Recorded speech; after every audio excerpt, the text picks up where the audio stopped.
Stories are as old as humanity itself. It's the unconscious wish of telling a story, to not being forgotten, sharing your experience and sharing your belief of what the truth is. Many stories are based on this unconscious want. This even is the case for the horror genre, which is at the first look hard to believe. But even horror stories have messages, and I, Teach the pə-PY-rəs, want to prove it by covering the graphic novel and fan comic Horrortale. The message of horror. What are your first thoughts when you think about horror? Most of you would think about a big monster or a man with a mask killing everyone except the virgin girl. But behind the seemingly mindless bloodshed, there is a story, and even better, there is a message. For example, Friday the 13th has the main message or warning that the horniness and stupidity of teenager results into ignoring their task, which results into the death of children. Scream asks the question if media influences the mind of people to make them commit criminal acts because it looks cool. Or does media only give the mentally sick people good ideas on how to commit criminal acts? Shining explores the adult fear of facing an out-of-control father and husband who is about to hurt your son, and you can't do anything really to stop him. And The Walking Dead is a story focusing on the end of the world and the importance of teamwork, the building of communities, and staying true to the old world values and try everything to rebuild it, even when the world is burning down around. As you can see, even horror tells their own story, so it's no wonder that even Undertale, a game which could be seen as a silly and over-the-top indie game that focusing on friendship, can tell its own story and has its own messages. But what is this message? The message of OG Undertale. The message of OG Undertale is the importance of choice and showing even those you don't deem worthy kindness, to show even them that they can change, which at itself is a positive message. But this message could quite easily turn into a toxic message. I mean, look at Shira and the end ship of the series. I mean, Cadora isn't a ship I would consider healthy. But let's return to the main point. Because of your many choices, you can spare every monster in the underground, destroying slowly but surely the long-lasting belief that every human under the sun is as worse as someone who isn't subscribed to Teach-Tell, and is showcasing that humanity has changed and it's ready to welcome monsters back into their world. Or you could showcase the worst of humanity by killing some monster, which results into different endings, where a naive but hopeful knight becomes the king and now needs to carry the burden to motivate a society that lost all hope, or humanity at its absolute worst, by actively killing everyone because they can do whatever the fuck they want, and they only do this because they're curious of what happened if they do this. Or you could just half-ass it and just end the game by ignoring the fish warrior, ignoring the suicidal dinosaur that is Elphys, and killing the king of the mountain, and then leaving without saying a word.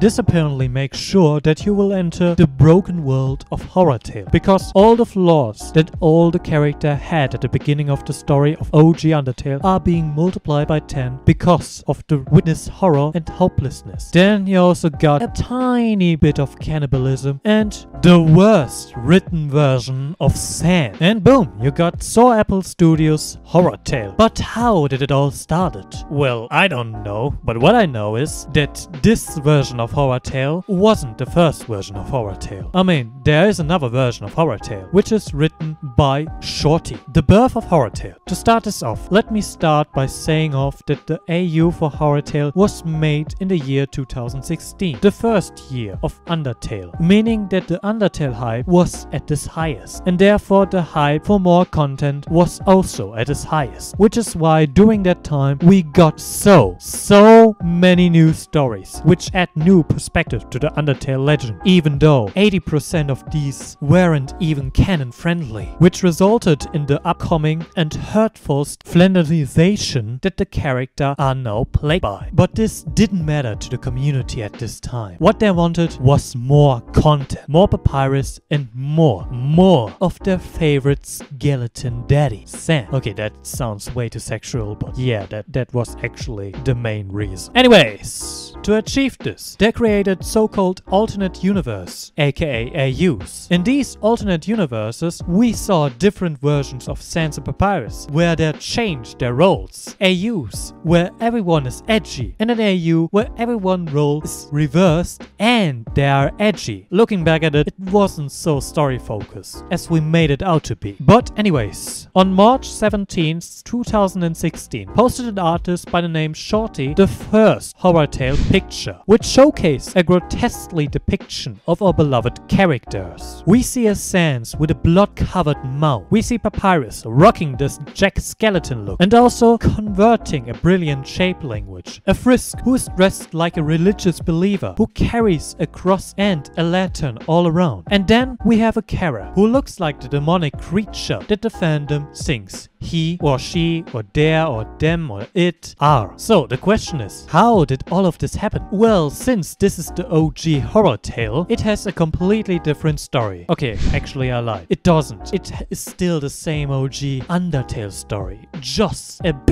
tiny bit edgier. You see, this version of Horrortale is an Undertale alternate universe set in a dark, sunless world. The monsters are all horrifying and huge, with a thirst for blood. Not just human blood, but the animalistic urge for monster blood also. Although most monsters are a bit more controlled, wild monster won't hesitate to tear you to shreds. And that was it. It's just like Undertale, but a bit darker. But maybe exactly this darkness was that what made this first version of Horrortale so interesting. It looked so gothic, so nightmarish, so brutal. I mean, for Christ's sake, in the human world there were zombies, monsters, and all the time the electricity was being cut down by the monsters, meaning that all the humans needed to carry a lot of weapons and crosses to protect themselves from the monster. I mean, damn, that sounds bloody cool. And people wanted to know more about it. And even though the creator made a whole character description, the fans wanted more. They wanted comics, they wanted fan arts, they wanted fan game, they wanted animation. Well, to keep it short, they wanted more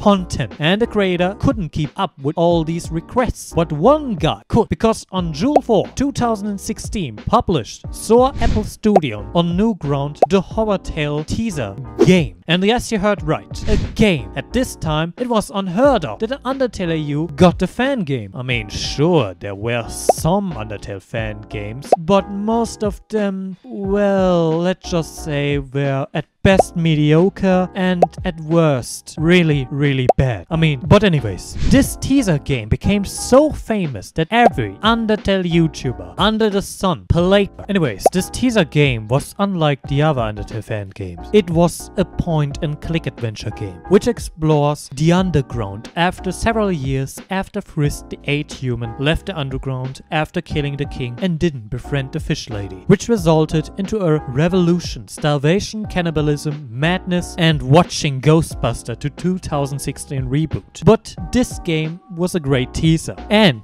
it has its own art style, its own music like Questionary, Starving, or To Forgive, and a cast of 4 characters we thought we knew. And most importantly, we got the most dangerous Sans and his catchphrase "One Head Dog" coming up. Because this game was so special, people wanted more. People wanted more content. People wanted to know more about these characters.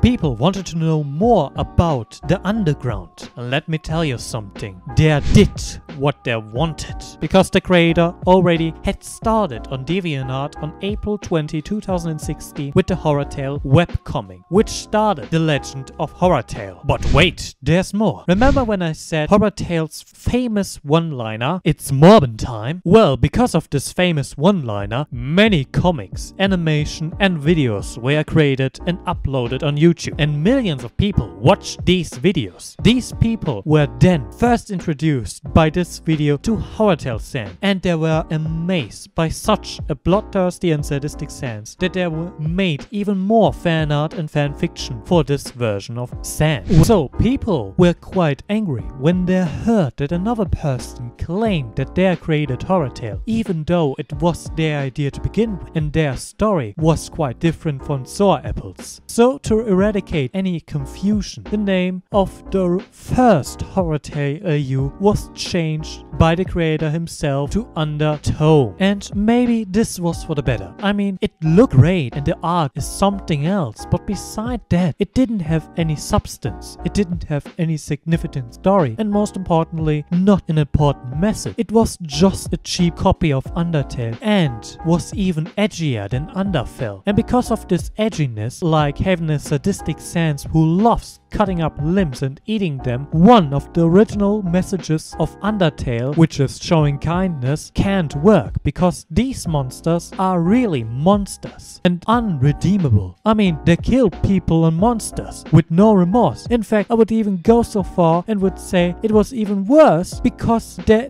then ate their victims and laughed at their expense. But most likely, Sour Apple Horrortale will tell an important story, an important message that will work because these monsters can be redeemed, right? Well,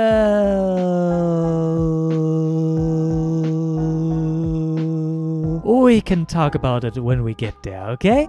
And yeah, that was the legend of how Horrortale was created. But before we can go to the webcomic, we need to look at the game that brought the hype to the internet. So be ready for a complete and analytic retrospective review in full-on angry video game nerd and Scott the Wasp style. Anyways, I wish you all a good day and I hope I will see you again. Goodbye.